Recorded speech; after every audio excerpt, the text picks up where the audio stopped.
Hello, hello, hello. Welcome to the Feel Good Factor. I'm Susmita Veganosaurus and I'm so glad you could join me here today. If you enjoyed the story in this episode, then you're going to love my free newsletter, The Feel Good Tribe. Go to veganosaurus.com/newsletter and sign up. The link is in the show notes.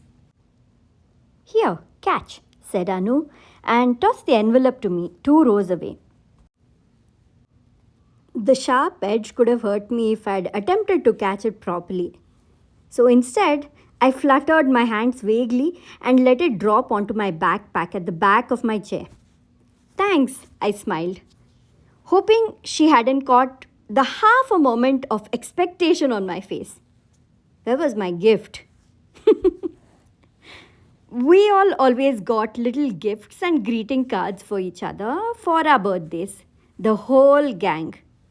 The ritual of walking into Archie's, not the one across the school gate, that one was for emergencies only, but the big one on Commercial Street.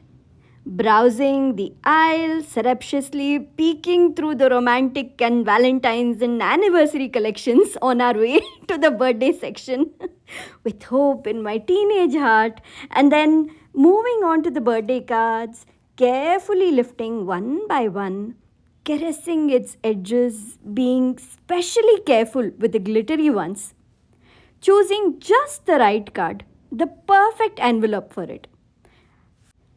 Writing neatly inside as I imagined the smile on my friend's face. So much potential, so many stories, so full of hope in my young heart. Best friends forever. Our whole gang would be together always, always. I legit believed this. Now, when I think back on it, I laugh lovingly at the naivete of my teenage hopes and imaginations. We all went our different ways. Of course, we did. Some friends I found again when Facebook appeared in the late 2000s, but they could only be casual acquaintances. Some I have no idea where they are, or let's face it, in these past corona times, if they are. But two of them have always remained with me, a constant. We hop on the phone and the decades just fall away like crumbling cake. How blessed I feel when I think of them. As for all those greeting cards from the entire group, I still have them in my desk drawer. The whole collection. And once in a while, I pull them out and I caress them and I read them and I feel nostalgic over them. It's a good thing that day Anu chose to give me only a card instead of giving me only a gift because I have no idea where all the gifts are, all those little gifts. Imagine the trinkets that teenagers would give each other. But the cards, they're precious. They have lived all these years and, well, they're evergreen, filled with all those beautiful memories. Change is inevitable, right?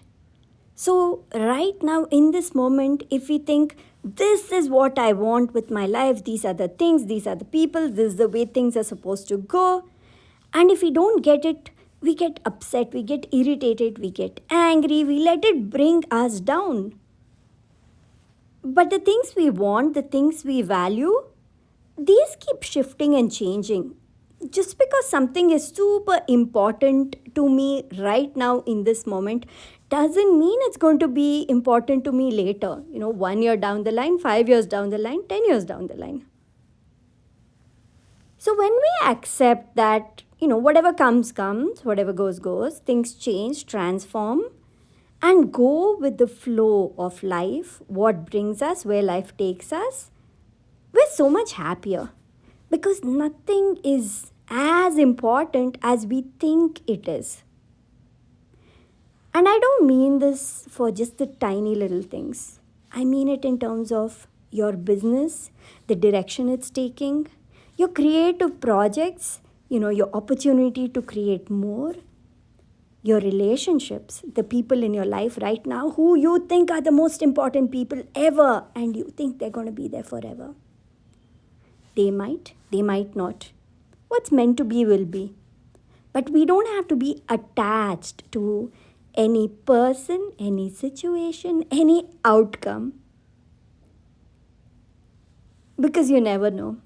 In the future, something that you don't think is important right now, which is sticking by you, staying strong, always there, that thing might be what you value 5 years down the line, 10 years, 20 years, decades down the line.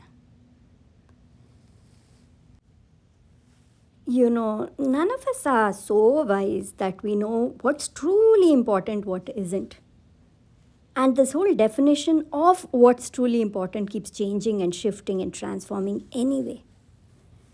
So instead of trying to figure out what's important, we just let go of control and we don't try to force things.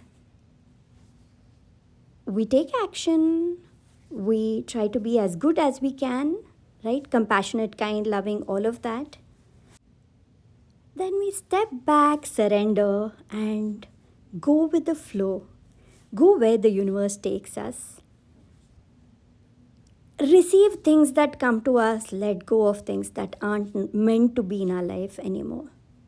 Things, people, situation, your business, even your interests, what you think is the most important creative project in your life, all of that.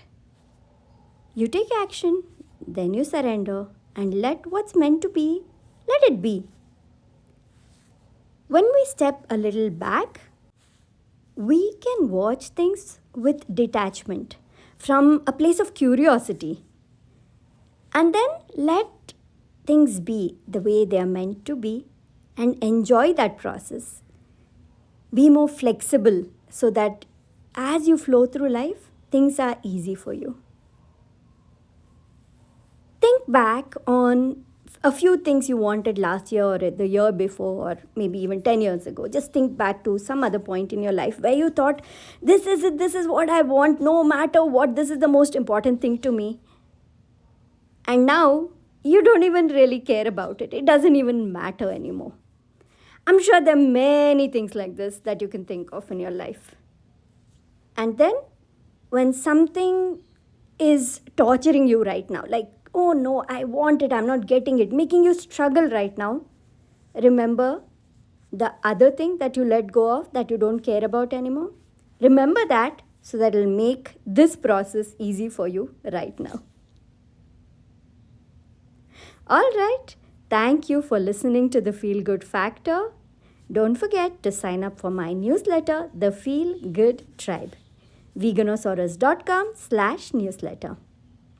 I'll talk to you again next week. Take care. Bye.